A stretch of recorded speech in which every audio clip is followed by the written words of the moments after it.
முடியாக கூடி வந்திருக்கிறதான உங்கள் யாவருக்கும் ஆண்டவராக இயேசு கிறிஸ்துவின் நாமத்தினாலே வாழ்த்துக்களை தெரிவித்துக் கொள்கின்றேன். நாம் போன 2 வாரமா கர்த்தருடைய பந்தியை குறித்து நாம் கற்றுக்கொண்டு வருகிறோம். கிறிஸ்துவோடு கூட நாம் ஐக்கியமா இருப்பது எப்படி? கர்த்தருடைய பந்தியிலே நாம் கிறிஸ்துவோடு எப்படி இருக்கிறோம் என்று சொன்னால் ஐக்கியமா இருக்கிறோம். அதை பத்தி 1 கொரிந்தியர் புஸ்தகம் 10ஆம் அதிகாரம் 16ஆம் வசனத்திலிருந்து தேவனுடைய சத்தியத்தை நாம் என்ன செய்கிறோம் என்று சொன்னால் கர்த்தருடைய பந்திக்கான சத்தியத்தை நாம் கற்றுக்கொண்டு வருகிறோம். அந்த ஐக்கியம் 1 கொரிந்தியர் 10ஆம் அதிகாரம் 16ஆம் வசனம், நாம் ஆசீர்வதிக்கிற ஆசீர்வாதத்தின் பாத்திரம் கிறிஸ்துவனுடைய ரத்தத்தின் ஐக்கியமா இருக்கிறது அல்லவா? நான் பிற்கிற அப்பம் கிறிஸ்துவனுடைய சரீரத்தின் ஐக்கியமா இருக்கிறது அல்லவா? அப்ப வாரத்தின் முதல் நாளிலே நாம் கர்த்தருடைய பந்தியிலே நாம் பங்கு பெறுகின்ற பொழுது, அப்பத்திலும் பாத்திரத்திலும் பங்கு பெறுகின்ற பொழுது கிறிஸ்துவின் சரீரத்தோடும் கிறிஸ்துவின் ரத்தத்தோடும் எப்படி இருக்கிறோம்னு சொன்னோம்னா ஐக்கியமா இருக்கிறோம். பாருங்க, அந்த ஐக்கியம்ங்கிற வார்த்தையை நம்ம ஏற்கனவே எல்லாம் நம்ம பார்த்துக்கிறோம். என்ன அப்படின்னு கேட்டீங்கன்னா, அந்த ஐக்கியம்ங்கிற வார்த்தை கிரேக்க வேதாகமத்துல கொய்னோனியா அப்படின்னு ஒரு வார்த்தை என்ன செய்யப்பட்டிருக்குன்னா பயன்படுத்தப்பட்டிருக்கு. அந்த வார்த்தைக்கான அர்த்தம் என்ன அப்படின்னு பார்த்தோம்னா பார்ட்னர்ஷிப், பங்குதாரராக இருப்பது. அப்ப கர்த்தருடைய பந்தியிலே நாம் பங்கு பெறுகின்ற பொழுது கிறிஸ்துவின் ரத்தத்தோடும் அவருடைய சரீரத்தோடும் நம்ம என்னவா இருக்கிறோம்னா பங்குதாரராக இருக்கிறோம். அப்ப கர்த்தருடைய பந்தியிலே நாம் எப்படி பங்கு பெற வேண்டும்? பாருங்க, நிறைய விஷயங்களை நம்ம பார்த்துட்டோம். மறுபடியும் மேற்கொண்டு இன்னும் சில சத்தியங்களை நம்ம என்ன செய்யலாம் நம்ம பார்க்கலாம். யோவான் புஸ்தகம் 14ஆம் அதிகாரம் 31ஆம் வசனம் நல்லா கவனிச்சுக்கோங்க. நாம் கர்த்தருடைய பந்தியிலே நாம் நிதானித்து நாம் பங்கு பெற வேண்டும். கர்த்தருடைய பந்தியிலே நாம் நிதானித்து பங்கு பெறாத பட்சத்திலே நமக்கு என்ன வரும்னா ஆக்கினை தீர்ப்பு வரும்னு என்ன பண்ணப்பட்டிருக்குன்னா வேத வாக்கியத்துல நம்ம தேவன் நமக்கு என்ன பண்ணிக்கிறாருன்னா எச்சரிப்பை தேவன் நம்ம கொடுத்துக்கிறார். பாருங்க, நம்ம உங்களுக்கு நல்லாவே தெரியும் நினைக்கிறேன். அதாவது கிறிஸ்டின் சபையில ஒரு 10 காரியங்கள் தான் சொல்லுவாங்க. என்ன அப்படின்னு கேட்டீங்கன்னா, நம்ம இப்ப இங்க இருக்கிறவங்க எல்லாருமே கிறிஸ்டின் சபை, நம்ம எல்லாருமே சர்ச் நினைக்கிறேன். 5 காரியங்கள் பாருங்க, ரட்சிக்கப்படுவதற்கு 5 காரியங்கள், நித்திய ஜீவனை பெறுவதற்கு 5 காரியங்கள், மொத்தம் 10 காரியம் செஞ்சா போதுன்றாங்க. என்ன காரியம்? ரட்சிக்கப்படுவதற்கு, பாவத்திலிருந்து ரட்சிக்கப்படுவதற்கு ஒரு 5 காரியம் இல்லைங்களா? கேள்விப்படுதல், விசுவாசித்தல், மன திரும்பி, அறிக்கையிடுதல், ஞானஸ்நானம் பெற்றோம்னா ரட்சிக்கப்பட்டீங்கன்னு அர்த்தம். 2வது ஆராதனை என்ன அப்படின்னு கேட்டீங்கன்னா ஜெபம், பாடல், பிரசங்கம், கர்த்தருடைய பந்தி, காணிக்கை. மொத்தம் பாத்தீங்கன்னா 10. இந்த 10 நீங்க செஞ்சுட்டீங்கன்னா உங்களுக்கு நித்திய ஜீவனும் பரலோகம் கிடைச்சிருன்றாங்க. இந்த 10 காரியங்கள் என்ன செய்யறாங்கன்னா அதிகமா என்ன செய்யறாங்கன்னா வலியுறுத்துறாங்க. பாருங்க, ஆராதனைக்கு கூடி வருவதின் நோக்கமே, சபை கூடிவதன் நோக்கமே என்னன்னா நாம் எல்லோரும் எதுல வளரணும் அப்படின்னு கேட்டீங்கன்னா பக்தி விருத்தியில வளரணும். கிறிஸ்தனுடைய சாயலுக்கு ஒப்பா நம்ம என்ன செய்யணும் வளரணும். அந்த சாயலுக்கு ஒப்பா நம்ம வளர்ந்து நாம் அந்த ஓட்டத்தை முடிக்கின்ற பொழுதுதான் நமக்கு நித்திய ஜீவன் இருக்கிறது என்பதை நம்ம என்ன பண்ணிக்கணும் புரிஞ்சுக்கணும். வெறும் 5 காரியங்கள் மாத்திரம் நம்ம எங்க கொண்டு போகாதுன்னா, வாரத்துல முதல் நாள் வரோம்னு வச்சுக்கோங்களேன், காலையில வர்றோம், ஒருத்தர் ஜெபம் பண்றாரு, நாம் எல்லாம் சேர்ந்து என்ன செய்யறோம், பாடல் பாடுறோம், தேவனுடைய சத்தியத்தை நம்ம கேட்கிறோம், கர்த்தருடைய பந்தியில பங்கு பெறுறோம், காணிக்கை கொடுக்குறோம், ஜெபம் பண்ணி வீட்டுக்கு போயிடுறோம். அப்ப என்ன எல்லாம் முடிவு பண்ணிக்கிறாங்கன்னா, இந்த ஞாயிற்றுக்கிழமை நம்ம ஆராதனையில அட்டன் பண்ணியாச்சு, நமக்கு நித்திய ஜீவன் நமக்கு உறுதிப்படுத்தப்பட்டிருக்கு, இந்த வாரத்துல கர்த்தர் வந்துட்டாரா நம்ம கர்த்தருடைய பந்தி எடுத்ததுனால எங்க போயிடலாம் அப்படின்றாங்கன்னா பரலோகத்துக்கு நித்திய ஜீவனுக்கு போயிடலாம் அப்படின்னு எல்லாருமே பெரும்பாலானவர்கள் போதனைகள் அப்படிதான் இருக்கு. அப்ப நல்லா யோசனை பண்ணி பாருங்க, கர்த்தருடைய பந்தியிலே ஒரு விஷயத்திலேயே இன்னும் நாம் கற்றுக்கொள்ள வேண்டிய சத்தியங்கள் நிறைய இருக்கு. அப்ப கர்த்தருடைய பந்தியிலே நாம் எப்படி பங்கு பெறுகிறோம்? வாரத்தின் முதல் நாள்ல அப்பம் விற்கும்படி சீசர்கள் கூடி வந்தார்கள் சொல்லப்பட்டிருக்கு. நாம் ஒவ்வொரு வாரமும் வாரம் தவறாமல் கர்த்தருடைய பந்தியில பங்கு பெறுறோம். பங்கு பெறுகின்ற பொழுது எத்தனை வாரம் நாம் நிதானித்து பங்கு பெற்றிருக்கிறோம், எத்தனை வாரம் நிதானம் இல்லாமல் நாம் பங்கு பெற்றிருக்கிறோம்.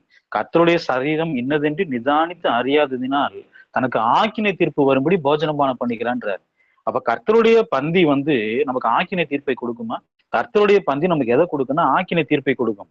1 கொரிந்தியர் புஸ்தகம் 11ஆம் அதிகாரத்தை நம்ம வாசிக்கின்ற பொழுது அங்கு அப்போஸ்தலனாகிய பவுல் சொல்ல, நீங்கள் கூடி வருதல் தீமைக்கு ஏதுவா இருக்கிறதுன்றார். அப்ப கர்த்தருடைய பந்தியே நம்ம சரியா அனுசரிக்கலைன்னா நாம் கூடி வரக்கூடிய ஆராதனை எப்படிப்பட்ட ஆராதனை?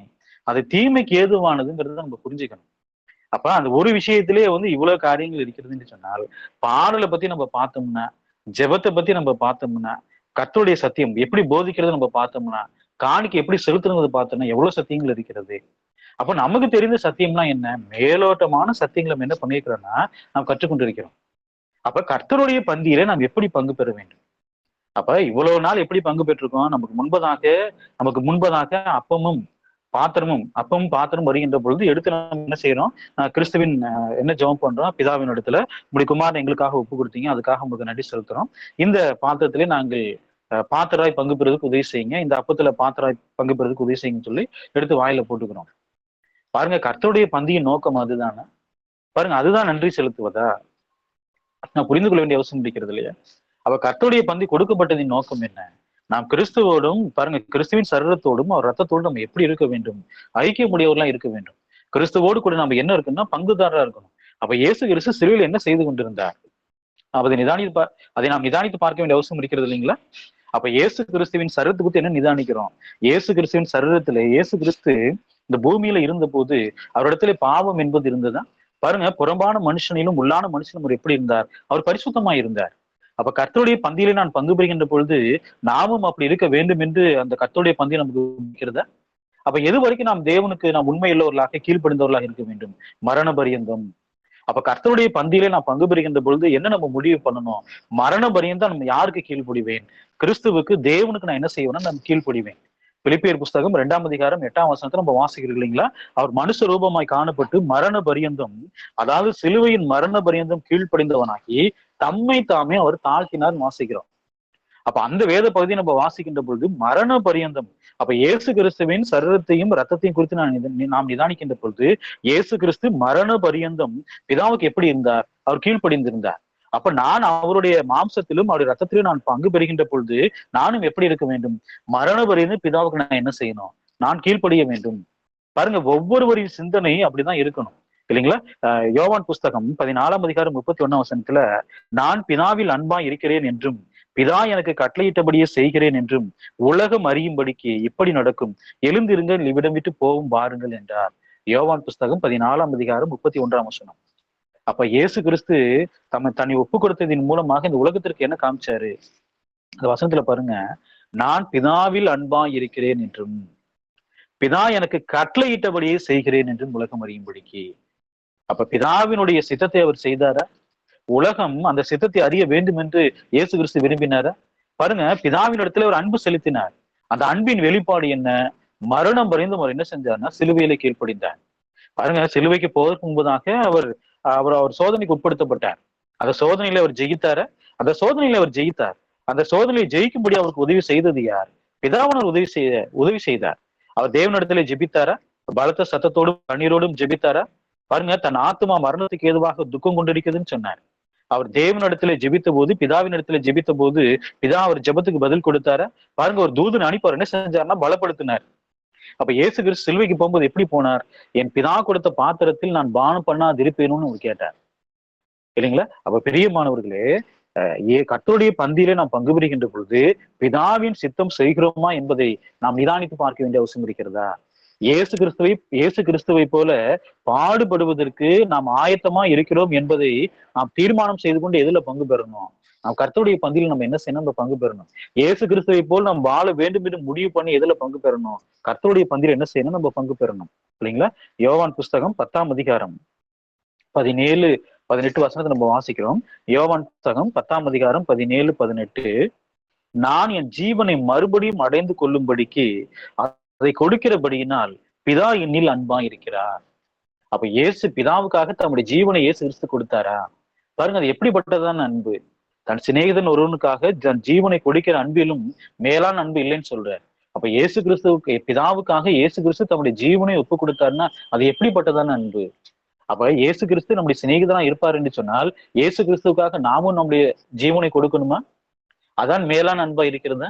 பாருங்க, அதுதான் மேலான அன்பா இருக்கிறது. முதல் நூற்றாண்டு கிறிஸ்தவர்களும் அப்போஸ்தலர்களும் தீர்க்கதரிசிகளும் இயேசு கிறிஸ்துவுக்காக தம்முடைய ஜீவனை கொடுப்பதற்கு அவங்க எப்படி இருந்தாங்க? அவர்கள் ஆயத்தமா இருந்தாங்க இல்லைங்களா? அப்ப அந்த வேத வசன பகுதியை நம்ம வாசிக்கின்ற பொழுது நாம் அதை வாசிக்கிறோம். பிதாவுக்காக தம்முடைய ஜீவனை அவர் என்ன செஞ்சாருன்னா கொடுத்தார் இல்லைங்களா? அப்ப ஜீவனை கொடுத்த போது பிதா அவரிடத்துல எப்படி இருந்தார்? அவரிடத்துல அன்பா இருந்தார். அப்ப கர்த்தருடைய பந்தியிலே நாம் பங்கு பெறுகின்ற பொழுது கிறிஸ்துவுக்காகவும் பிதாவுக்காக நம்முடைய ஜீவனை கொடுப்பதற்கு நாம் ஆயத்தமா இருக்கணுமா? இல்லைங்களா? பாருங்க, இந்த உலகம் எப்படி இருக்கிறது என்பதை நம்ம அறிந்திருக்கிறோம். இனி எப்படி இருக்க போது நமக்கு தெரியாது. ஒரு வேலையை நாம் மறுதளிக்கக்கூடிய ஒரு சூழ்நிலை வந்தாலும் கிறிஸ்துவை மறுதளிக்கலாமா? ஒருபோதும் என்ன செய்யக்கூடாது என்று சொன்னால் மறுதளிக்க கூடாது. அப்ப கிறிஸ்து இயேசுவுக்காக, தேவனுக்காக நம்முடைய ஜீவனை கொடுக்க நாம் கடனாளியா இருக்கிறோமா? ஜீவனை கொடுப்பதற்கு நாம் தயாராக இருக்கணுமா? ஜீவனை கொடுப்பதற்கு நம்ம தயாராக இருக்கணும். கர்த்தருடைய பந்தி அதை நமக்கு உணர்த்துகிறதா? கர்த்தருடைய பந்தி என்ன செய்கிறது என்று சொன்னால் அதை நமக்கு உணர்த்துகிறது. 1 கொரிந்தியர் புஸ்தகம் 11ஆம் அதிகாரம் 28, 29, 1 கொரிந்தியர் புஸ்தகம் 11ஆம் அதிகாரம் 28, 29. எந்த மனுஷனும் தன்னைத்தானே சோதித்தறிந்து இந்த அப்பத்தில் புசித்து இந்த பாத்திரத்தில் பானம் பண்ண கடவன். எண்ணத்தினால் எண்ணில் அபாத்திரமாய் போஜனப்பான பண்ணுகிறவன் கர்த்தருடைய சரீரம் இன்னதென்று நிதானித்து அறியாதினால் தனக்கு ஆக்கினை தீர்ப்பு வரும்படி போஜனப்பானம் பண்ணுகிறான். அப்ப 29வது வசனத்தை நாம் நிறைவேற்றுகிறோமா என்பதை நாம் நிதானித்து பார்க்க வேண்டுமா?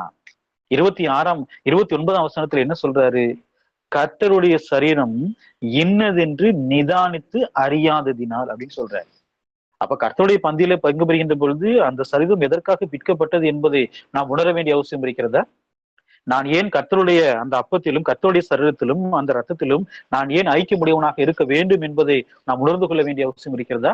நாம் உணர்ந்து கொள்ள வேண்டிய அவசியம் இருக்கிறது, இல்லைங்களா? அப்ப நம்மளுடைய பந்தியில நாம் பங்கு பெறுகின்ற பொழுது நம்மை நாமே நிதானித்து பார்த்து, கர்த்தருடைய சரீரம் இன்னதென்று நிதானித்து பார்த்து பங்கு பெறுவதுதான் அது என்னவாக இருக்கிறது? அதுதான் தகுதி உள்ளதாக இருக்கிறது. 1 பேதுரு புஸ்தகம் 2ஆம் அதிகாரம் 19, 20, 19 வரைக்கும் நம்ம வாசிக்கலாம். 1 பேதுரு புஸ்தகம் 2ஆம் அதிகாரம் 19 23 வரை பாருங்க. இயேசு கிறிஸ்து சரீரத்தை குறித்து நம்ம என்ன நிதானிக்கிறோம்? அந்த வசனத்தை நம்ம வாசிக்கலாம். 1 பேதுரு 2ஆம் அதிகாரம் 19. ஏனெனில் தேவன் மேல் பற்றுதலாய் இருக்கிற மனசாட்சி நிமித்தம் ஒருவன் அநியாயமாய் பாடுபட்டு உபத்திரவங்களை பொறுமையாய் சகித்தால் அதுவே பிரீதியாய் இருக்கும். இயேசு கிறிஸ்து எப்படி தன்னை ஒப்பு கொடுத்தார்? அந்த வசனத்துல பாருங்க. தேவன் மேல் பற்றுதலாய் இருக்கிற மனசாட்சி நிமித்தம் இயேசு கிறிஸ்து அப்படிதான் தன்னை ஒப்பு கொடுத்தார் பிதாவின் இடத்துல. பாருங்க, அவர் எப்படி பாடுபட்டார்? அநியாயமாய் பாடுபட்டு உபத்திரவங்களை எப்படி சகித்து கொண்டாரா? பொறுமையாய் சகித்து கொண்டார். பாருங்க, இதுதான் கிறிஸ்துவனுடைய சரீரத்தை நாம் இப்படிதான் கிறிஸ்துவின் சரீரத்துல நாம் எப்படி என்ன பண்ண முடியும்? ஐக்கியப்பட முடியும். அப்ப கிறிஸ்துவின் சரீரத்தை நாம் நிதானித்து நாம் பார்க்கின்ற பொழுது அவர் எப்படி பாடுபட்டார்? தேவன் மேல் பற்றுதலாய் இருக்கிற மனசாட்சி நிமித்தம் அவர் எப்படி பாடுபட்டார்? அநியாயமாய் பாடுபட்டார், இல்லைங்களா? பாருங்க 20ஆம் வசனத்துல அங்கே பேதுரு என்ன சொல்றாரு பாருங்க. நீங்கள் குற்றம் செய்து அடிக்கப்படும் போது பொறுமையோடு சகித்தால் அதனால் என்ன கீர்த்தி உண்டு? அப்ப குற்றம் செய்யறாங்க. ஒரு திருடன் வந்து ஒரு செயினை திருடிட்டு ஓடுறான் அல்லது கொள்ளை அடிக்கிறான், ஏதோ ஒண்ணு பண்ணும்போது ஜனங்கள் பிடிச்சிட்டாங்க, பிடிச்சிட்டு அவனை அடிக்கிறாங்க. அப்படி அடிக்கும் போது அவன் பொறுமையா இருக்கிறான். அதனால ஏதாவது நன்மைகள் இருக்கிறதா? அதனால ஏதாவது கீர்த்தி இருக்கிறதா? அதனால எந்த கீர்த்தியுமே இல்ல. அங்க தேவன் என்ன சொல்றாரு பாருங்க. நீங்கள் நன்மை செய்து பாடுபடும் போது பொறுமையோட சகித்தால் அதுவே தேவன் முன்பாக எப்படி இருக்கும்? பிரீதியா இருக்கும். இயேசு கிறிஸ்து நன்மை செய்கிறவராக சுற்றி திரிந்தார் நம்ம வாசிக்கிறோம். அப்போஸ்தலர் புஸ்தகம் 10ஆம் அதிகாரத்தில் நன்மை செய்கிறவராய் சுற்றி திரிந்தார். அப்ப நன்மை செய்கிறவராய் அவர் சுற்றி திரிந்த போது அவர் பாடுகள் வந்ததா? அவருக்கு பாடுகள் வந்தது. அதை அவர் பொறுமையோடு சகித்து கொண்டாரா?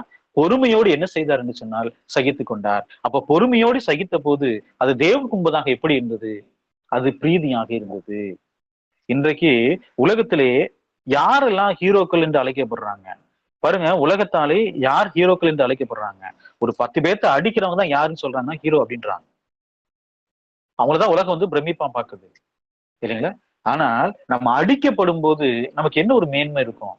ஒரு 10 பேர் சேர்ந்து நம்மளை அடிக்கிறாங்கன்னு வச்சுக்கோங்களேன். நம்ம வந்து தேவனுடைய வார்த்தையை பிரசங்கம் பண்ண போறோம், 10 பேர் சேர்ந்து அடிக்கிறாங்க. அது எவ்வளவு அவமானத்தை நமக்கு கொடுக்கும், இல்லைங்களா? பாருங்க, நம்ம அங்க இருக்கக்கூடியவர்களுக்கு நமக்கும் அது அவமானத்தை கொடுத்தாலும் கூட அது தேவனுடைய பார்வையில எப்படி இருக்கும்? அதுதான் தேவனுடைய பார்வையிலே பெரிதியா இருக்கும். ஒரு கணத்துல ஒருத்தவங்க ஓங்கி நம்மளை அறையிறாங்க, நம்ம மறு கணத்தை காட்டும் போது அது தேவனுடைய பார்வையில என்னவா இருக்கும்? அதுதான் பிரீதியா இருக்கும். இயேசு கிறிஸ்து அதை செய்தாரா? இயேசு கிறிஸ்து அதை செய்தார், இல்லைங்களா? பாருங்க, என் பிதாவை நான் வேண்டிக் கொண்டால் 12 லேகியோனுக்கு அதிகமான தூதர்களை அனுப்ப மாட்டான் என்று நினைக்கிறாயோ அப்படின்னு பேதுரு பார்த்து கேட்டார், இல்லைங்களா? 12 லேகியோனுக்கு ஆயிரக்கணக்கான தூதர்களை தேவன் அனுப்பிட்டாருன்னா அந்த தேசத்தையே ஒண்ணு எல்லாம் பண்ணிருப்பார், எருசலேமையே. ஆனால் இயேசு கிறிஸ்து அதற்காக ஜெபித்தார? பாருங்க, அதற்காக ஜெபிக்கல. அவர் சிலுவைக்கு போக வேண்டும் என்பது பிதாவின் சித்தமா இருந்தது. அந்த சித்தத்துக்கு தன்னை என்ன செஞ்சாருன்னா அவர் ஒப்பு கொடுத்தார். நம்ம வாசிக்கிறோம். அப்ப நாம் எப்படி சகித்துக் கொள்ள வேண்டும்? கிறிஸ்துவின் நிமித்தமாக வரக்கூடிய பாடுகளை எப்படி சகித்துக் கொள்ள வேண்டும்? பொறுமையாய் சகித்துக் கொள்ள வேண்டும். நன்மை செய்து நம்ம என்ன பண்ணணும்? பாடுபடணும். கர்த்தருடைய பந்தியிலே பங்கு பெறுகின்ற பொழுது இந்த காரியங்கள் நமக்கு என்ன வரணும்னா ஞாபகத்துல வரணும். இந்த காரியங்களை நாம் உணர்ந்து நிதானித்து என்ன செய்யணும்? நான் பங்கு பெற வேண்டும். 1 பேதுரு புஸ்தகம் 2:21, இதற்காக நீங்கள் அழைக்கப்பட்டும் இருக்கிறீர்கள். அப்ப நிறைய பேர் என்ன சொல்றாங்க, இயேசு கிறிஸ்து பாடுபட்டாரு, நம்ம பாடுபட வேண்டிய அவசியம் இல்லைன்னு. பாருங்க, தம்முடைய குமாரனை எப்படி உபத்திரவத்தின் மூலமாக பூர்ணப்படுத்தினாரோ, அதே போலதான் தேவன் இன்றைக்கு நம்மையும் எப்படி பூர்ணப்படுத்துறாரு, உபத்திரவத்தின் மூலமாகத்தான் அவர் பூர்ணப்படுத்துறார். உபத்திரவத்தின் மூலமாக நம்ம என்ன ஆக முடியும், பூர்ணமாக முடியும். அப்ப குமாரனை அப்படிதான் பூர்ணப்படுத்தினாரு, நம்மையும் எப்படிதான் பூர்ணப்படுத்துவாரு, நம்மையும் அப்படிதான் என்ன செய்வாருன்னா பூர்ணப்படுத்துவார். இல்லைங்களா? அப்ப இன்றைக்கு கிறிஸ்தவம் எப்படி போதிக்கப்படுது, அது ஒரு மகிழ்ச்சியான மார்க்கம், ரொம்ப சந்தோஷமான மார்க்கம். உங்களுக்கு கவலை இல்ல, கண்ணீர் இல்லைன்றாங்க இன்றைக்கு உலக பிரகாரமான வாழ்க்கையில். வேத வாக்கியம் அப்படி போதிக்கிறத, கிறிஸ்து இயேசுவுக்குள் தேவ பக்தியாய் நடக்க மனதான் இருக்கிற யாவரும் துன்பப்படுவார்கள். எத்தனை பேர் சந்தோஷமா இருந்துக்கிறாங்க இல்லைங்களா? பிலிப்பியர் புஸ்தகத்தை நம்ம வாசிக்கின்ற பொழுது, சந்தோஷமா இருங்கள், கர்த்தருக்குள் சந்தோஷமா இருங்கள் சொல்றார். உபத்திரம் வரும்போது, பாடு வருகின்ற பொழுது அதுல சந்தோஷப்படணும். நம்ம உலக பிரகமன ஆசீர்வாதத்தை பெற்றுக்கொள்ளும் போது சந்தோஷப்படணுமா? அதைதான் தேவன் அங்க சொல்றாரு. பாருங்க, அதை பத்தி அவர் என்ன பண்ணல, அங்க பேசவே இல்லை இல்லைங்களா? அப்ப பிரியமானவர்களே, தேவன் நம்மிடத்துல எதிர்பார்க்கக்கூடிய விஷயம் என்ன, நாம் உபத்திரவத்தின் மூலமாக பூர்ணப்பட வேண்டும் என்றுதான் தேவன் என்ன செய்யறாரு, அவர் எதிர்பார்க்கிறார். அப்ப ஒவ்வொரு நாளும் நான் பாடுபட வேண்டிய அவசியம் இருக்குல்ல. பாருங்க, அந்த நித்திய ஜீவனுக்கு போகிற வாசல் எப்படிப்பட்ட வாசல், இடுக்கமும் வலி நெருக்கமுமான வாசல்ன்ற அதை கண்டுபிடிக்கிறவங்களே சில பேர் தான். அந்த வாசல்ல நம்ம உள்ளே பிரவேசிக்கின்ற பொழுது நமக்கு பலவிதமான உபத்திரவங்கள் வரும். நம்ம யாக்கோபு புஸ்தகம் 1 பேதுரு 2 பேதுரு புஸ்தகத்தை வாசிக்கின்ற பொழுது, 1 பேதுரு 2 பேதுரு புஸ்தகத்தை வாசிக்கின்ற பொழுது, பலவிதமான சோதனைகளில் நீங்கள் அகப்படும் போதுன்னு யாக்கோபு புஸ்தகத்துல பலவிதமான சோதனைகளில் நீங்கள் அகப்படும் போது 1ஆம் அதிகாரத்துல. அப்ப பலவிதமான சோதனைகள் சொல்லும் பொழுது, அந்த சோதனைகளே நம்ம அகப்படுவோமா? அந்த சோதனைகள் அகப்படுகின்ற பொழுது நம்முடைய விசுவாசம் பரீட்சை செய்யப்படுமா? பாருங்க, இந்த அக்னி இருக்கு இல்லைங்களா, பாருங்க, அந்த சோதனை என்னவா இருக்கிறது, அக்னியா இருக்கிறது. அந்த சோதனையின் மூலமாகத்தான் தேவன் நம்முடைய விசுவாசத்தை என்ன செய்வாரு, ஒரு புடமிடுவார். இதெல்லாம் செய்யறது யாரு? பிதாமாகிய தேவன் செய்யறாரு. பிதாமாகிய தேவன் அதை செய்யறாரு இல்லைங்களா? சோதிக்கப்படுகிறவனுக்கு என்ன வைக்கப்பட்டிருக்கிறது, நித்திய ஜீவன் என்ன செய்யப்பட்டிருக்கு, ஜீவக்கிடம் என்ன செய்யப்பட்டிருக்குன்னா வைக்கப்பட்டிருக்கு. அப்ப ஒரு மனிதன் சோதிக்கப்படுகின்ற பொழுது, தன்னை உத்தமன் என்று விளங்க பண்ணின போது, தொடர்ந்து தேவனிடத்துல அன்பு கூறுகின்ற பொழுது அவனுக்கு என்ன வைக்கப்பட்டிருக்கிறது, ஜீவக்கிடம். தேவன் யாரையும், தம்முடைய பிள்ளைகளை ஒருபோதும் எப்படி சோதிக்க மாட்டார்னா, பொல்லாங்கினால் என்ன செய்ய மாட்டார்னா சோதிக்கவே மாட்டார். தேவன் நம்மை சோதிப்பார, தேவன் நம்மை சோதிப்பார். எதுக்காக சோதிப்பார்? நம்முடைய விசுவாசத்தை புடம்பிடும்படியாக என்ன செய்வார், அவர் சோதிப்பார். பாருங்க, கிறிஸ்துவுக்கும் அதை செய்தாரா? கிறிஸ்துவுக்கும் அதை செய்தார், நமக்கும் அதை செய்வாரா? நமக்கும் என்ன பண்ணுவார்னா அதை தான் செய்வார். ஏன்? நாமும் தேவனுடைய பிள்ளைகளா இருக்கிறபடினாலே நமக்கும் என்ன இருக்கிறது. எபிரேயர் புஸ்தகத்துல நம்ம வாசிக்கின்ற பொழுது 12ஆம் அதிகாரத்துல நமக்கும் என்ன இருக்கிறது பாருங்க, நமக்கும் என்ன இருக்கிறது என்று சொன்னால், நமக்கும் பிறம்பு இருக்கிறது, நமக்கும் கடிந்து கொள்ளுதல் இருக்கிறது. பிறம்பும் கடிந்து கொள்ளுதலும் ஞானத்தை கொடுக்குன்னு சொல்றார். அப்ப தேவன் தம்முடைய தேவனுடைய பிள்ளைகளாக நாம் இருப்பதினாலே தேவன் நமக்கு என்ன பண்றாரு பாருங்க, கடிந்து கொள்ளவும் செய்கிறார், பிறமையும் என்ன செய்யறாருன்னா அவர் கையாடுறார். அந்த சோதனைகள் மூலமாக நம்ம என்ன செய்யப்படுகிறோம், நாம் சரி பண்ணப்படுகிறோம். அந்த உபத்திரவத்தின் மூலமாக நம்ம என்ன செய்யப்படுகிறோம், நாம் சரி பண்ணப்படுகிறோம். எப்படி பொண்ணு அக்னினாலே சோதிக்கப்படுமோ, அதை பார்க்கல மேலான நம்முடைய விசுவாசம் என்ன செய்யப்படும், அக்னினாலே சோதனையினாலே என்ன செய்யப்படும், அது சோதிக்கப்படும். சோதிக்கப்படுகின்ற பொழுது அந்த களிம்புல என்ன ஆயிரும், எல்லாமே எரிஞ்சு போயிடும். தேவையில்லாத விசுவாசத்துக்கு, நம்முடைய விசுவாச வாழ்க்கைக்கு தேவையில்லாத களிம்புல என்ன ஆயிரும், எல்லாமே எரிஞ்சு போயிடும்.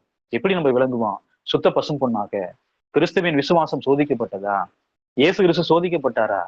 சோதிக்கப்பட்டும் பாவம் இல்லாத பிரதான ஆசாரியரே நமக்கு இருக்கிறார்னு வசனம் சொல்லுது.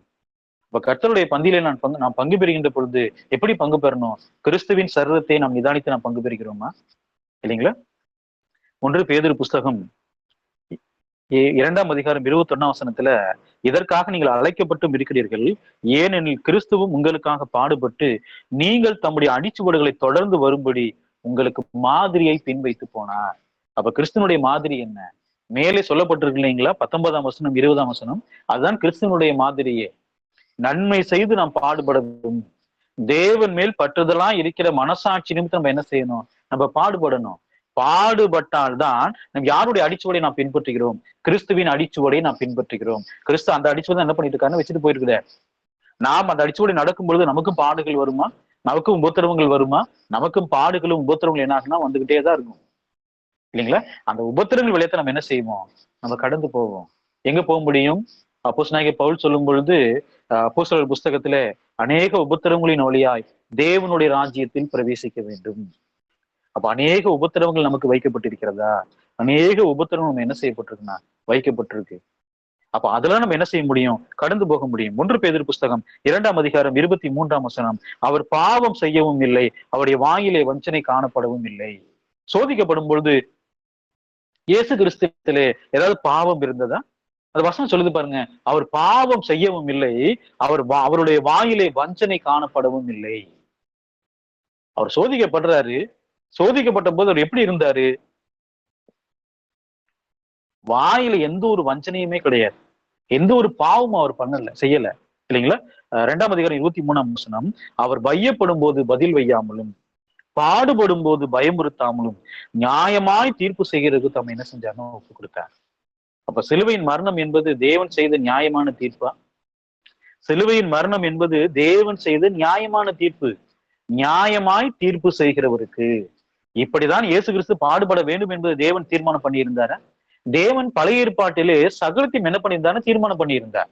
இயேசு கிறிஸ்து இப்படித்தான் பாடுபட வேண்டும் என்பது தீர்மானம் பண்ணியிருந்தார். அப்ப நம்ம வாசிக்கிறோம், இயேசு கிறிஸ்து எப்படி ஒப்பு கொடுத்தார்? நியாயமாய் தீர்ப்பு செய்கிறவருக்கு தம்மை ஒப்பு கொடுத்தார்.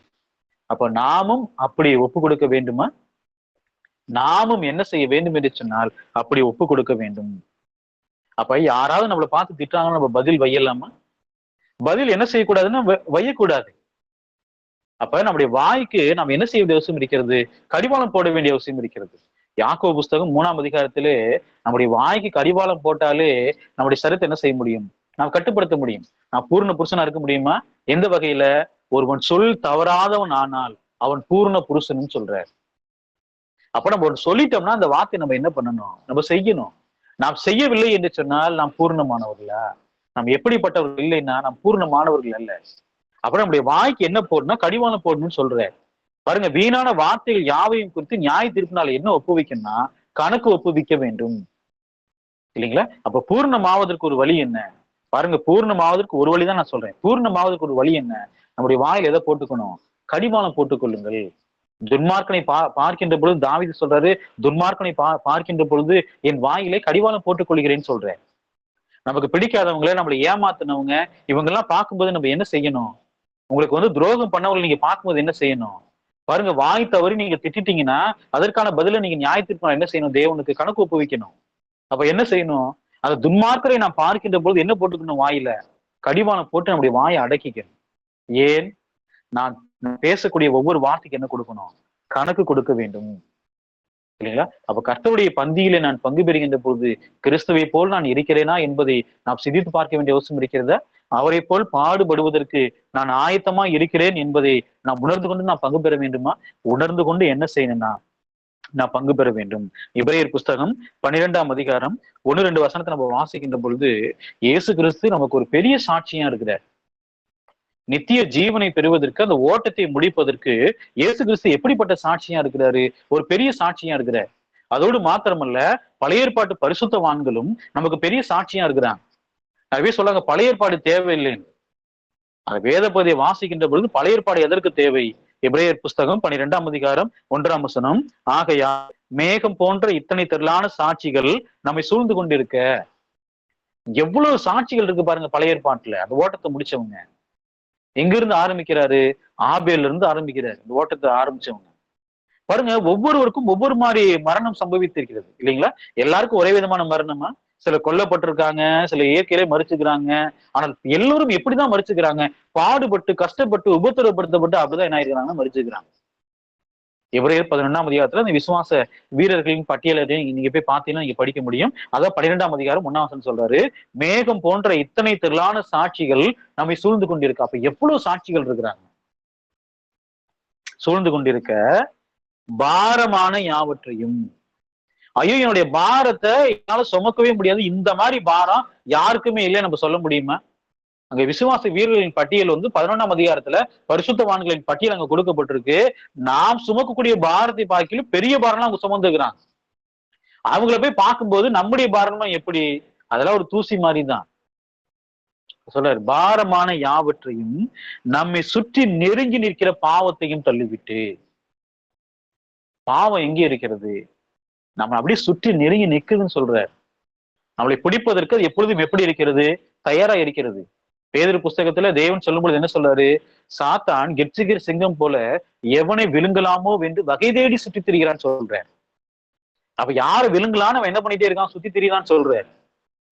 அப்ப நம்மை சுற்றி பாவம் நெருங்கி நிற்கிறதா? நம்மை சுற்றி பாவம் என்ன பண்ணுதுன்னா நெருங்கி நிற்கிறது. என்ன சொல்றாரு? இந்த பாரத்தையும் இந்த பாவத்தையும் தள்ளிவிட்டு யாரை நோக்கி ஓடணும்? பரிசுத்தவான்கள் சுத்தி நம்மளை சுத்தி இருக்கிறாங்க. எங்க எதிர ஓடினவங்க, அந்த ஓட்டத்துல ஓடின பரிசுத்தம் நம்ம சுத்தி இருக்கிறாங்க. அவங்க நம்முடைய விசுவாச வாழ்க்கைக்கு என்னவா இருப்பாங்க? உந்துதலா இருப்பாங்க. ஆனால் ஓட்டத்தை ஆரம்பிக்கிறவரும் முடிக்கிறவருமா இருக்கிற இயேசுவை நோக்கிதான் நம்ம ஓடணும். மத்தவங்களை பார்த்துட்டு ஓடலாமா? அவர்கள் அந்த பரிசுத்தவான்களுடைய வாழ்க்கையை நாம் படிக்கின்ற பொழுது, அந்த விசுவாசத்தை பார்க்கின்ற பொழுது அது நமக்கு என்னத்தை கொடுக்கும்? அது உற்சாகத்தை கொடுக்கும். யாரை நோக்கி ஓடுவதற்கு? அந்த ஓட்டத்துல கிறிஸ்துவை நோக்கி ஓடுவதற்கு என்ன கொடுக்கும்? உற்சாகத்தை கொடுக்கும். அப்ப விசுவாசத்தை துவக்குகிறவரும் முடிக்கிறவருமா இருக்கிற இயேசுவை நோக்கி நமக்கு நியமித்திருக்கிற ஓட்டத்திலே எப்படி ஓடக்கடவோம்? பொறுமையோடு ஓடக்கடவோம். விசுவாசத்தை இயேசு கிறிஸ்து துவக்கி இருக்கிறாரா? விசுவாசத்தை அவர் தான் துவக்கினாரு. யாரு முடிக்கணும்? இயேசு கிறிஸ்து அந்த விசுவாசத்தை என்ன பண்ணா முடிக்கணும். அப்ப நமக்கு வைக்கப்பட்ட இலக்கு என்ன? கிறிஸ்துவை போல் இருப்பது, கிறிஸ்துவை போல் பூர்ண புருஷரா இருப்பது. அப்ப கொலோசையர் புஸ்தகம் 1ஆம் அதிகாரத்தை நம்ம வாசிக்கின்ற பொழுது அப்போஸ்தலனாகிய பவுல் சொல்றாரு, கிறிஸ்து எந்த ஒரு மனுஷனையும் கிறிஸ்து இயேசுக்குள்ளாக தேர்ந்தவனாக நிறுத்தும்படிக்குன்னு சொல்றாரு. ஒவ்வொரு தேவனுடைய பிள்ளைகளும், சபையில் இருக்கக்கூடிய ஒவ்வொரு விசுவாசிகளும் யார் மாதிரி இருக்கணும்? கிறிஸ்துவை போல தேறினவர்களாக, பூரண புருஷர்களாக இருக்கணும். தேவனுடைய சபை எப்படி இருக்கணும்? ஒவ்வொரு பிராந்திய சபையும் கிறிஸ்துவனுடைய நிறைவான வளர்ச்சியின் அளவுக்கு தக்கதாக எல்லாரும் எப்படி இருக்கணும்? பூர்ண புருஷரா இருக்கணும். இதுக்காக தான் நம்ம சபை என்ன பண்றோம்? கூடி வர்றோம். நிறைய பேருடைய போதனை என்ன? எதுக்கு போதிக்கிறாங்க? தேவனை மகிமைப்படுத்தணும், அப்பதான் நம்மளை ஆசீர்வதிப்பாருன்றாங்க. அதுக்காக சபை கூடி வரணும். எபிரேயர் புஸ்தகம் 10ஆம் அதிகாரத்தை நம்ம வாசிக்கின்ற பொழுது, அன்புக்கும் நற்கிரிகளுக்கும் நாம் ஏவப்படும்படி சபை கூடி வருதலை சில விட்டு பிடிக்கிறது போல நீங்களும் விட்டு விடாதீர்கள் சொல்றாரு. எதற்காக சபை கூடி வர வேண்டும்? அன்புக்கும் நற்கிரிகளுக்கும் நம்ம என்ன செய்யப்படணும்? ஏவப்படணும். எதற்காக? அப்போஸ்தலர்கள், தீர்க்கதரிசிகள், மூப்பர்கள், போதகர்கள் இதெல்லாம் தேவன் ஏன் ஏற்படுத்தினாரு? எபேசியர் புஸ்தகம் நீங்க வாசிங்கன்னா அங்க நீங்க போய் படிக்க முடியும். கிறிஸ்துவின் நிறைவான வளர்ச்சியின் அளவுக்கு தக்கதாக சபையானது வளரும்படியாக அவங்க என்ன செய்யப்பட்டாங்கன்னா நியமிக்கப்பட்டாங்க. நோக்கமே அதுதான். அப்ப கிறிஸ்துவனுடைய சரீரத்தோடும் ரத்தத்தோடும் நம்ம ஐக்கியமா இருப்பது எப்படி? இயேசு கிறிஸ்து எப்படி அந்த ஓட்டத்தை ஓடி முடிச்சாரோ அதே போல் நானும் என்ன செய்யணும்? ஓடி முடிக்கணும். கர்த்தருடைய பெயரில் நம்ம பங்கு பெறுகின்ற பொழுது அந்த காரியம் நமக்கு ஞாபகத்துல வரணுமா? பாருங்க, அந்த காரியம் நமக்கு ஞாபகத்துல வரணும். இன்னும் இயேசு கிறிஸ்து அந்த ஓட்டத்துல ஓடும்போது என்ன செஞ்சாரு? எபிரேயர் புஸ்தகம் 12ஆம் அதிகாரம் 2ஆம் வசனத்துல, அவர் தமக்கு முன் வைத்திருந்த சந்தோஷத்தின் பொருட்டு, ஒரு சந்தோஷம் அவருக்கு முன்பதாக வைக்கப்பட்டதா? அந்த சந்தோஷம் என்ன? தேவனுடைய சிங்காசனத்தின் வலது பாரிசத்தில் வீட்டிருப்பது. அதான் அவருக்கு முன்பதாக வைக்கப்பட்ட சந்தோஷம். அந்த சந்தோஷத்துக்காக என்ன செய்தார்? அவமானத்தை எண்ணாமல் சிலுவையை சகித்தார். இயேசு கிறிஸ்துவுக்கு ஒரு ஓட்டம் இருந்ததா? இயேசு கிறிஸ்துவுக்கு ஒரு இலக்கு இருந்ததா? இயேசு கிறிஸ்துவுக்கு ஒரு இலக்கு இருந்தது. இயேசு கிறிஸ்துவுக்கு ஒரு ஓட்டம் இருந்தது இல்லைங்களா? இயேசு கிறிஸ்துவுக்கு ஒரு பந்தய பொருள் இருந்தது. அந்த பந்தய பொருள் என்ன? தேவனுடைய வலது பாரிசத்தில் வீட்டிருப்பது. அதான் அவருக்கு வைக்கப்பட்டதான பந்தய பொருளே. அப்ப அந்த பந்தய பொருளுக்காக பிதாவினுடைய வலது பாரிசத்தில் வீட்டிருக்க வேண்டும் என்பதற்காக அவர் என்ன செய்தார்? அவமானத்தை எண்ணாமல் சிலுவையை சகித்து. பாருங்க, இதுதான் கிறிஸ்துவனுடைய சரீரத்தோடு நம்ம ஐக்கியமா இருப்பது. கிறிஸ்துவின் சரீரத்தோடு நம்ம ஐக்கியமா இருக்கிறோம் என்று சொன்னால் இந்த காரியங்களை நாம் நினைவு கூற வேண்டிய அவசியம் இருக்கிறதா? என் சரீரத்தை நினைவு கூறுங்கள், ரத்தத்தை நினைவு கூறுங்கள் சொல்றாரு. அப்ப இந்த காரியங்களை நாம் நினைவு கூற வேண்டிய அவசியம் இருக்கிறதா? அப்ப எனக்காக ஒரு ஓட்டம் வைக்கப்பட்டிருக்கிறது. அந்த ஓட்டத்தை நான் ஓடி முடிக்கணும். அந்த ஓட்டத்தை நான் ஓடி முடிக்கின்ற பொழுது எனக்காக ஒரு பந்தய பொருள் வைக்கப்பட்டிருக்கிறது. அந்த பந்தய பொருளை பெற்றுக்கொள்ள வேண்டும் என்று நான் உணர்ந்து கொள்ள வேண்டுமா? நாம் என்ன செய்யணும்னா நாம் உணர்ந்து கொள்ள வேண்டிய அவசியம் இருக்கிறது. அப்ப இயேசு கிறிஸ்து என்ன செய்தார்? எபிரேயர் புஸ்தகம் 12ஆம் அதிகாரம் 3ஆம் வசனத்துல, ஆகையால் நீங்கள் இளைப்புள்ளவர்களாய் உங்கள் ஆத்துமாக்களில் சோர்ந்து போகாதபடிக்கு. தேவன் நமக்கு ஒரு பெரிய சாட்சியை கொடுத்துக்கிறார். உங்கள் ஆத்துமாக்கள் நீங்க என்ன ஆகாதீங்க? சோர்ந்து போயிடாதீங்க. சோர்ந்து போகாதபடிக்கு தமக்கு விரோதமாய் பாவிகளால் செய்யப்பட்ட இவ்விதமான விபரீதங்களை சகித்த அவரையே நினைத்துக் கொள்ளுங்கள். பாவிகளால் செய்யப்பட்ட இவ்விதமான விபரீதங்கள் சொல்றேன். இயேசு கிறிஸ்து அந்த விபரீதங்களை சகித்துக் கொண்டாரா, எழுத்து நின்னாரா? அந்த விபரீதங்களை அவர் என்ன செய்தார் என்று சொன்னா சகித்துக் கொண்டார். சகித்த அவரையே நினைத்துக் கொள்ளுங்கள். இயேசு கிறிஸ்து ஆத்துமாவில சோர்ந்து போனாரா? ஆத்துமாவில சோர்ந்து போடல. அந்த ஓட்டத்தை எப்படி முடிக்க வேண்டும் என்று தீர்மானம் செய்து அந்த ஓட்டத்தை முடித்தார. அந்த ஓட்டத்தை என்ன பண்ணாருன்னா அவர் முடித்தார். அப்ப கர்த்தருடைய பந்தியிலே பங்கு பெறுகின்ற பொழுது இயேசு கிறிஸ்துவுக்கு விரோதமாக பாவிகள் செய்த அந்த காரியங்களை நாம் நிதானித்து நாம் பார்க்கிறோமா? அவ்வளவு காரியங்கள் இயேசு கிறிஸ்துக்கு முன்பதாக நிறைய விபரீதங்களை செய்த அந்த பாவிகளை நாம் நினைத்து பார்க்கிறோமா? நிறைய விபரீதங்களை சகித்து நாம் அவரை நினைத்து பார்க்கிறோமா? நாம் என்ன செய்ய வேண்டிய அவசியம் இருக்கிறது? நினைத்து பார்க்க வேண்டிய அவசியம் இருக்கிறது. அப்ப நாம் அந்த மாதிரியை, இயேசு நமக்கு செய்த அந்த மாதிரியை நாம் நினைத்து பார்க்கின்ற பொழுது நமக்கு எப்படிப்பட்டதான என்ன வரணும்? நாமும் கிறிஸ்துவை போல் என்ன ஆக்கணும்? பாடுபட வேண்டும். நாம் சோர்ந்து போகக்கூடாது. ஆத்துமாக்களில் இளைப்புள்ளவர்களாக என்ன பண்ணக்கூடாது? ஆகக்கூடாது. அப்ப கர்த்தருடைய பந்தியிலே பங்கு பெறுகின்ற பொழுது நாம் சோர்ந்து போகாமல் நாம் என்ன பண்ணப்படணும்? நாம் உற்சாகப்படுத்தப்படணும். கிறிஸ்து எனக்காக கிறிஸ்து அந்த ஓட்டத்துல ஓடி முடிச்சிருக்கிறாரு. எனக்கு ஒரு மாதிரி என்ன பண்ணிருக்கிறாரு? அவர் வைத்திருக்கிறார். நானும் அந்த ஓட்டத்துல என்ன பண்ண முடியும்? ஓடி முடித்து பந்தய பொருள் என்ன செய்ய முடியும்? பெற்றுக்கொள்ள முடியும். 1 கொரிந்தியர் புஸ்தகம் 11:24 ஸ்தோத்திரம் பண்ணி அதை பெற்று நீங்கள் வாங்கி புசியுங்கள், இது உங்களுக்காக பிற்கப்படுகிற என்னுடைய சரீரமா இருக்கிறது, என்னை நினைவு கூறும்படி இதை செய்யுங்கள் என்றார். அப்ப கர்த்தருடைய பந்தியிலே நாம் பங்கு பெறுகின்ற பொழுது நாம் கிறிஸ்துவோடு இப்படி ஐக்கியப்பட முடியுமா? பாருங்க, நம்முடைய சிந்தனைகள், நம்முடைய செயல்பாடுகள் எப்படி இருக்கணும்?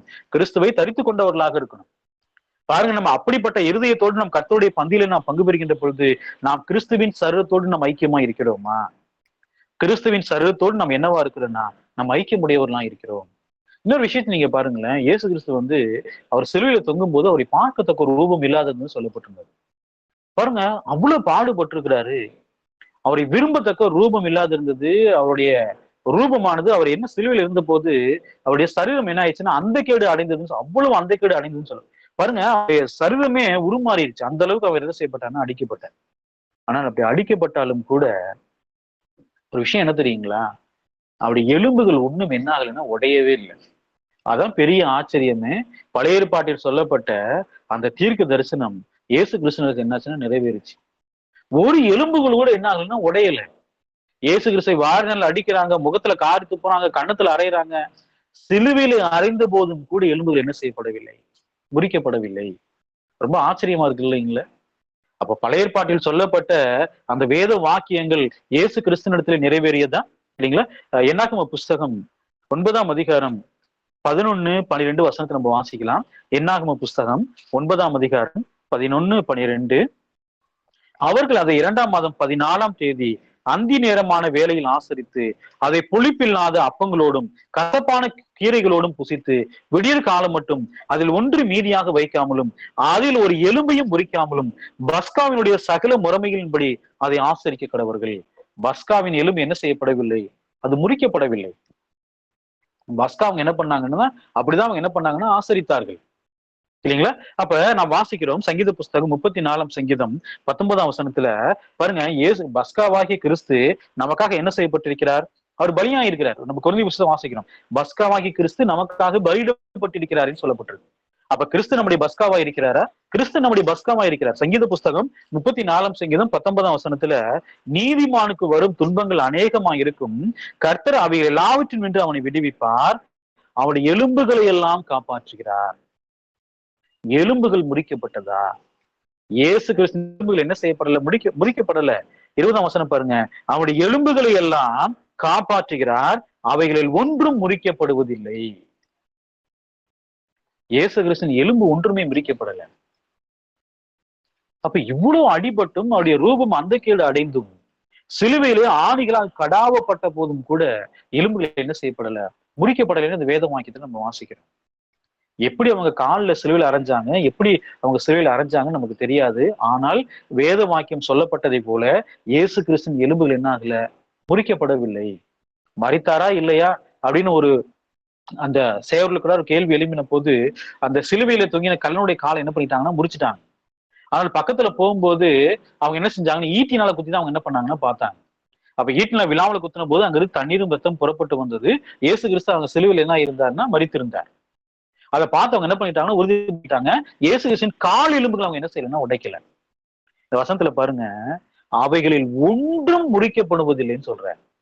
அப்படி எலும்புகளை எல்லாம் காப்பாற்றுகிறார். அப்ப ஏன் அந்த மாதிரி இந்த வார்த்தையை அவர் பயன்படுத்தணும் இல்லைங்களா? பாருங்க, துன்மார்க்கின் எலும்புகளும் முறிக்கப்படும் சொல்லப்பட்டிருக்கு வசனம். நீங்க பழைய ஏற்பாட்டுல துன்மார்க்குடைய எலும்புகள் என்ன செய்யப்படும்? முறிக்கப்படும். துன்மார்க்கன் தான் எலும்பு முறிக்கப்படும், நீதிமானுக்கு முறிக்கப்படுமா? இயேசு கிறிஸ்து நீதி உள்ளவரா இருந்தார். சிலுவையிலே அவர் மரித்த போது எப்படி இருந்தார்னா, அவர் நீதி உள்ளவரா இருந்தபடினாரே அவருடைய எலும்புகள் முறிக்கப்பட்டதா? அவருடைய எலும்புகள் என்ன ஆகலன்னா முறிக்கப்படல. அப்ப பழைய ஏற்பாட்டுல யாருடைய எலும்புகள் தான் முறிக்கப்படும்? துன்மார்க்குடைய எலும்புகள் தான் என்ன செய்யப்படும்னா முறிக்கப்படும். யோவான் புஸ்தகம் 19ஆம் அதிகாரம் 36ஆம் வசனத்தை நம்ம வாசிக்கிறோம். யோவான் புஸ்தகம் 19ஆம் அதிகாரம் 36ஆம் வசனம், அவருடைய எலும்புகளில் ஒன்று முறிக்கப்படுவதில்லை என்கிற வேத வாக்கியம் நிறைவேறும்படியா இவைகள் நடந்தது. இந்த வேத வாக்கியம் தான் சொல்லுது அவருடைய எலும்புகளில் ஒன்று முறிக்கப்படுவதில்லை அப்படின்னு சொல்ற இல்லைங்களா? அப்ப இயேசு கிறிஸ்து சிலுவையிலே 2 கைகளிலும் 2 கால்களிலும் ஆணிகளால் கடாமப்படுவதற்கு தம்மை அவர் ஒப்பு கொடுத்தார, மனப்பூர்வமாய் ஒப்பு கொடுத்தார. காலையும் கையிலையும் ஆணி அடிப்பது என்பது ஒரு சாதாரணமான விஷயமா? யோசனை பண்ணி பாருங்க, அவங்க எங்க வச்சு அடிச்சாங்கன்னு தெரியாது. சில பேர் மணிக்கட்டு எலும்பு மணிக்கட்டு இருக்கு இல்லைங்களா, அந்த எலும்புகளுக்கு 2 எலும்புகளுக்கு நடுவுல வச்சு சிலுவையில் அறையப்பட்டாருன்னு சொல்றாங்க. சிலர் உள்ளங்கையில் என்ன செய்யப்பட்டாருன்னு அறையப்பட்டான்றாங்க. ஆனா நமக்கு அதை பத்தி எதுவுமே தெரியாது. ஆனால் அவர் கைகளில் என்ன செய்யப்பட்டது? ஆணிகளால் அவர் என்ன செய்யப்பட்டார்னா கடவப்பட்டார். கால்கள்ல ஆணிகளால் என்ன செய்யப்பட்டார்னா அடிக்கப்பட்டார். அப்ப நம்ம அந்த வசனத்தை நம்ம வாசிக்கின்ற பொழுது இயேசு கிறிஸ்து அந்த உபத்திரவத்தை மனப்பூர்வமாய் சகித்து கொண்டாரா? ஆணிகள் அடிக்கப்படும் சின்ன ஊசி குத்துனாலே எவ்வளவு வலி வலிக்குது நமக்கு. ஒரு சின்ன ஊசி குத்துனா, அப்போ ஒரு பெரிய ஒரு ஆணியை வச்சு கைகள் அடிக்கிறாங்க. கால்கள் 2, ஏன்னா அந்த சிலுவை இப்படி நேரா இருக்கும். 2 கால்கள் என்ன செய்வாங்கன்னா சேர்த்து வச்சு என்ன பண்ணுவாங்கன்னா அடிப்பாங்க. கீழே ஒரு கட்டையை கொடுத்துருப்பாங்க. அந்த கட்டைக்கு மேல கால்களை வச்சு என்ன செய்வாங்கன்னா அதுக்கு மேல வச்சு என்ன செய்வாங்கன்னா அடிப்பாங்க. அப்ப அந்த 2 காலையும் வச்சு அடித்த போது அவருக்கு எப்படி இருந்திருக்கும் பாருங்க. இயேசு கிறிஸ்து அந்த உபத்திரவங்களை அவர் சகித்து கொண்டாரு. இயேசு கிறிஸ்து என்ன செய்தார் என்று சொன்னால், ஆணிகளால் அடிக்கப்படுவதையும் கடாவப்படுவதையும் மனப்பூர்வமாய் சகித்து தேவனுக்கு அவர் என்ன செய்தார்? அவர் கீழ்ப்படிந்தார். நாமும் கூட உபத்திரவங்களை நாம் சகித்துக் கொள்கின்ற பொழுது நாம் கிறிஸ்துவோடு கூட ஐக்கியமா இருக்கிறோமா? கிறிஸ்துவோடு கூட எப்படி இருக்கிறோம்னா ஐக்கியமா இருக்கிறோம்.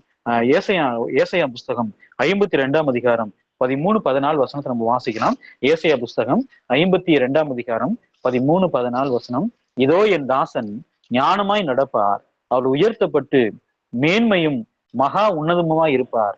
மனுஷனை பார்க்கிலும் அவருடைய முகப்பார்வையும் மனுபுத்திரரை பார்க்கிலும் அவருடைய ரூபமும் இவ்வளவு அந்தக்கேடு அடைந்தபடியினால் அவரை கண்டு அநேகர் பிரமிப்படைந்தார்கள். இயேசு கிறிஸ்து 3 வருஷம் ஊழியத்துல பார்த்ததுக்கும் சிலுவையில் அவங்க பார்க்கும்போது பிரமிச்சு போயிட்டாங்க.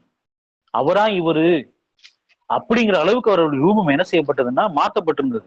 அந்த வசனம் பாருங்க, மனுஷனை பார்க்கிலும் அவருடைய முகப்பார்வையும். அப்ப முகத்துல எந்த அளவுக்கு அவங்க அடிச்சிருப்பாங்க. மனு புத்திரை பார்க்கிலும் நம்மளுடைய ரூபமும், அவருடைய ரூபம் கூட என்ன செய்யப்பட்டதுன்னா மாற்றப்பட்டிருந்தது. எப்படி? இவ்வளவு அந்த கேடு அடைந்தபடியினாலே அவரை கண்டு அநேகர் பிரமிப்படைந்தார்கள் சொல்லப்பட்டிருக்கு. பார்க்கத்தக்க ரூபம் அவருக்கு இல்லாதிருந்தது அப்படின்னு சொல்லப்பட்டிருக்கு. இப்ப இயேசு கிறிஸ்து சிலுவையில மரித்த போது, இயேசு சிலுவையில தன்னை ஒப்பு கொடுத்த போது மனப்பூர்வமாய் பிதாவுக்கு அவர் கீழ்ப்படிந்தார. அந்த கீழ்ப்படுதலுக்கு காரணம் என்ன? பிதாவின் மீது அவர் வைத்த அந்த அன்பு. அந்த அன்பின் நிமித்தமாக தன்னை என்ன செய்தார் என்று சொன்னால் அவர் ஒப்பு கொடுத்தார் இல்லைங்களா? அப்ப பிதாவிற்கு கீழ்ப்படியும்படி மனப்பூர்வமை அடிக்கப்பட்டார் என்பதை நாம் நினைவு கூறும்போது நாம் கிறிஸ்துவோடு எப்படி இருக்கிறோம்? ஐக்கியப்படுகிறோம். அப்ப இயேசு கிறிஸ்து பிதாவுக்கு கீழ்ப்படியும்படி தன்னை மனப்பூர்வமாய் ஒப்பு கொடுத்தார் என்று நாம் நினைவு கூறுகின்ற பொழுது, கர்த்தருடைய பந்தை நினைவு கூறுகின்ற பொழுது நாம் எதோடு கூட ஐக்கியப்படுகிறோம்? கர்த்தருடைய பந்தை சரீரத்தோடு கூட என்ன செய்யறோம்? ஐக்கியப்படுகிறோம். சரிங்களா? கீழ்ப்படிந்து பாடுபட்டார் என்று நாம் உணர்ந்து கொண்டு கர்த்தருடைய பந்தியில நாம் பங்கு பெறுகின்ற பொழுது நாம் கிறிஸ்துவின் ரத்தத்தோடு எப்படி இருக்கிறோம்? நாம் ஐக்கியமுடையவர்களா இருக்கிறோம். இல்லைங்களா? அப்ப அவரை போல் நாமும் பாடுபட வேண்டும் என்று தீர்மானித்து கர்த்தருடைய பந்தியிலே பங்கு பெறுகின்ற பொழுது நாம் கிறிஸ்துவின் சரீரத்தோடும் இரத்தத்தோடும் என்னவா இருக்கிறோம்? நாம் ஐக்கியமுடையவர்களாக இருக்கிறோம். இல்லைங்களா? 1 பேதுரு புஸ்தகம் 2ஆம் அதிகாரம் 21 நமக்கு தெரியும். நீங்கள் தம்முடைய அடிச்சுவடுகளை தொடர்ந்து வரும்படி உங்களுக்கு நமக்கு என்ன பண்ணி வச்சுட்டு போயிருக்கிறாரு? மாதிரியை பின் வைத்து போனார் அப்படின்னு சொல்றாரு. இல்லைங்களா?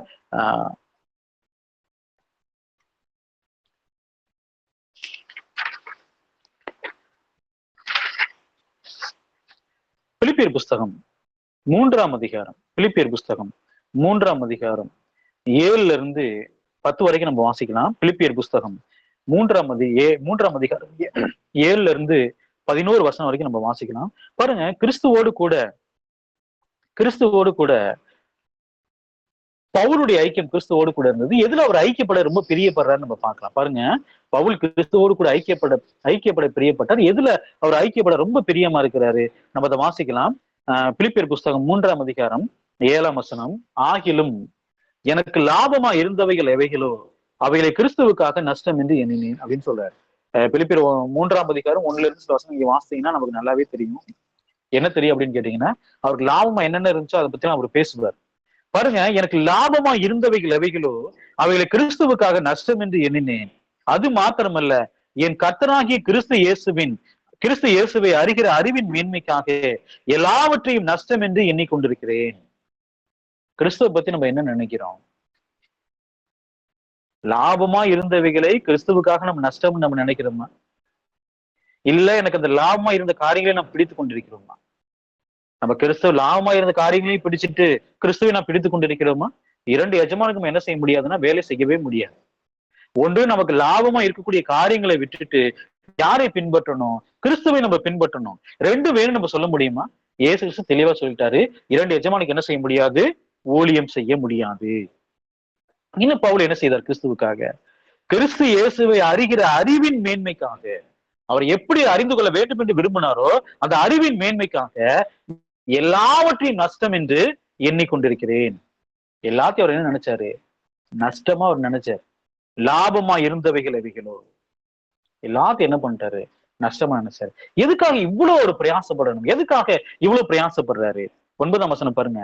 நான் கிறிஸ்துவை ஆதாயப்படுத்திக் கொள்ளும்படிக்கும் நியாய பிரமாணத்தில் வருகிற சுயநீதியை உடையவனாயிராமல் கிறிஸ்துவை பற்றும் விசுவாசத்தினால் வருகிறதும் விசுவாசம் மூலமாய் தேவனால் உண்டாய் இருக்கிறதுமான நீதியை உடையவனாய் இருந்து கிறிஸ்துவுக்குள் இருக்கிறவன் என்று காணப்படும்படிக்கு.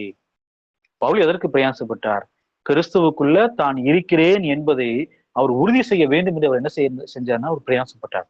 அதுக்காக அவர் என்ன செஞ்சாரு? கிறிஸ்துவுக்குள் இருக்கிறவன் என்று காணப்படும்படிக்கும் 10ஆம் வசனம் பாருங்க. இப்படி நான் அவரையும் அவருடைய உயிர்த்தெழுதலின் வல்லமையையும். பவுல் எதற்காக பிரயாச பண்றாரு? பவுல் எதை அறிந்து கொள்ள அவர் பிரயாசப்படுறாரு? வாசிக்கிறோம் பாருங்க. நான் அவரையும், யாரை? கிறிஸ்துவையும் அவருடைய உயிர்த்தெழுதலின் வல்லமை. அந்த உயிர்த்தெழுதல் நான் முதல்ல உங்களுக்கு சொல்லியிருக்கேன் இல்லைங்களா? இயேசு கிறிஸ்துவின் உயிர்த்தெழுதல் அது சாதாரணமான உயிர்த்தெழுதல் இல்லைன்னு நிறைய பேர் சொல்றாங்க. அது மாம்ச உயிர்த்தெழுதல்னு. மாம்ச உயிர்த்தெழுதலா இருக்கும் என்று சொன்னால் பவுல் ஏன் அது உயிர்த்தெழுதலின் வல்லமைன்றாரு? பாருங்க, அவருடைய உயிர்த்தெழுதலின் வல்லமையையும் அவருடைய பாடுகளின் ஐக்கியத்தையும் அறிகிறதற்கும். பாடுகளின் ஐக்கியத்தை, அந்த பாடுகளோடு, கிறிஸ்துவின் பாடுகளோடு கூட நாம் ஐக்கியமா இருக்கும் போதுதான் நாம் யாரோடு கூட ஐக்கியமா இருக்கிறோம்? கிறிஸ்துவோடு கூட ஐக்கியமா இருக்கிறோம். கிறிஸ்துவோடு கூட நம்ம ஐக்கியப்படுகின்ற பொழுது நாம் எதுல ஐக்கியப்படுவோம் தெரியுங்களா? அந்த 10ஆம் வசனம் பாருங்க. அவருடைய உயிர்த்தெழுதலின் வல்லமையிலே நம்ம என்ன செய்வோம்? ஐக்கியப்படுவோம். இயேசு கிறிஸ்து வருகின்ற பொழுது ஒரு நித்திய உயிர்த்தெழுதல் நமக்கு இருக்கு இல்லைங்களா? அந்த உயிர்த்தெழுதல நம்ம என்ன செய்ய முடியும்? ஐக்கியப்பட முடியும். அப்ப அவருடைய பாடுகளின் ஐக்கியத்தை நாம் அறிந்து கொள்ள முயற்சி செய்யணுமா? நாம் கிறிஸ்துவை போல நாம் பாடுபடுகின்ற பொழுது நாம் கிறிஸ்துவோடு ஐக்கியப்பட முடியுமா? நான் கிறிஸ்துவோடு கூட நாம் ஐக்கியப்படுகின்ற பொழுது இயேசு கிறிஸ்து எப்படி உயிர்த்தெழுந்தாரோ அவர் வருகையின் நாளிலும் நாமும் என்ன செய்யப்படுவோம்? அவரால் அப்படி என்ன செய்யப்படுவோம்னா உயிர்த்தெழுவோம். எதுக்காக அந்த பாடுகளை அவ்வளவு தூரம் அவர் கஷ்டப்பட்டு அதை அறிகிறதுக்கு முயற்சி பண்றாரு பாருங்க. அதே வசனம், அவருடைய மரணத்திற்கு ஒப்பான மரணத்திற்குள்ளாகி. இயேசு கிறிஸ்து எப்படி மரித்தாரோ, எப்படி பாடுபட்டு மரித்தாரோ அதே போல நானும் பாடுபட்டு மறிக்க வேண்டும் ஒரு பிரயாசப்பட்டேன். அப்போஸ்தலனாகிய பவுல்.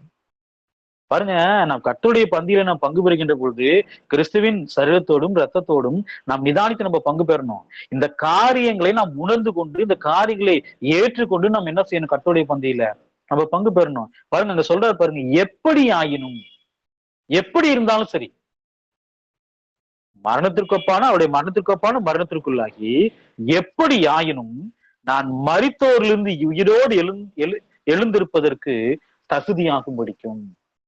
மரித்தோரின் உயிர் தெழுதல எல்லாருமே உயிர் தெழுவாங்களா? அந்த மரித்தோரின் உயிர் தெழுதல் நம்ம என்ன ஆகணும்? தகுதியாகணும்னு சொல்றார். அப்ப மரித்தோரின் உயிர் தெழுதல் தகுதியாக வேண்டும் என்று சொன்னால் பவுல் எதை அறிந்து கொள்வதற்கு பிரயாசப்படுறாரு? கிறிஸ்துவையும் அவருடைய உயிர் தெழுதலின் வல்லமையையும் அவருடைய பாடுகளின் ஐக்கியத்தையும் என்ன செய்யறாரு? அறிந்து கொள்வதற்கு அவர் என்ன செய்யறாருன்னா பிரயாசப்படுறார். நாமும் கூட அப்படி பிரயாசப்படுகின்ற பொழுது கிறிஸ்துவின் சரீரத்தோடும் கிறிஸ்துவின் ரத்தத்தோடும் எப்படி இருக்கிறோம்? ஐக்கியப்படுகிறோம். நாம் பாடுபடுகின்ற பொழுது, நாம் இந்த பூமியிலே கிறிஸ்துவை போல நாம் பாடுபடுகின்ற பொழுது நாம் கிறிஸ்துவோடு கூட எப்படி இருக்கிறோம்? நாம் ஐக்கியமுடையவர்களாகி நாம் இருக்கிறோம். அப்படி ஐக்கியப்பட்டாதான் நம்ம எப்படி உயிர் தெழுவோம்? இயேசு கிறிஸ்து எப்படி உயிர் தெழுந்தாரோ, எப்படி வல்லமையாய் உயிர் தெழுந்தாரோ, அதே போல நாமும் என்ன செய்வோம்? வல்லமையாய் உயிர் தெழுவதற்கு நம்ம என்ன ஆகும்? தகுதி உள்ளவங்களும் ஆகும். இல்லைங்களா? அப்ப பவுல் எதை பின்பற்ற அவர் விரும்பினார்? பவுல் எதை பின்பற்ற விரும்பினார்? இயேசு கிறிஸ்துவின் அடிச்சுவடை பின்பற்ற அவர் என்ன செஞ்சார்னா அவர் விரும்பினார். இல்லைங்களா? இப்ப கர்த்தருடைய பந்தியிலே பங்கு பெறுகின்ற பொழுது இந்த காரியங்கள் நமக்கு என்ன செய்யணும்னா நம்முடைய மனதிற்கு வர வேண்டும். நாம் தீர்மானம் செய்து கொண்டு கர்த்தருடைய பந்தியில் நம்ம என்ன செய்யணும்? நம்ம பங்கு பெறணும். ஏதோ கர்த்தருடைய பந்து வாரத்துல ஒரு நாள் நம்ம கொடுக்குறாங்க, எடுத்து சாப்பிட்டுட்டு போயிடுவோம் அப்படின்னு அப்பத்திலும் பாத்திரத்திலும் பங்கு பெற்றால் நமக்கு என்ன கிடைக்கும்? நமக்கு ஆக்கினை தீர்ப்பு தான் கிடைக்கும். ஆகையால் இன்னும் கர்த்தருடைய பந்தை குறித்து இன்னும் ஒரே ஒரு பாடம் கர்த்தருக்கு சித்தமானால் அடுத்த வார்த்தை நம்ம என்ன செய்யலாம் நம்ம கத்துக்கலாம். தேவன் தாமே உங்களை ஆசீர்வதிப்பாராக. ஆமென்.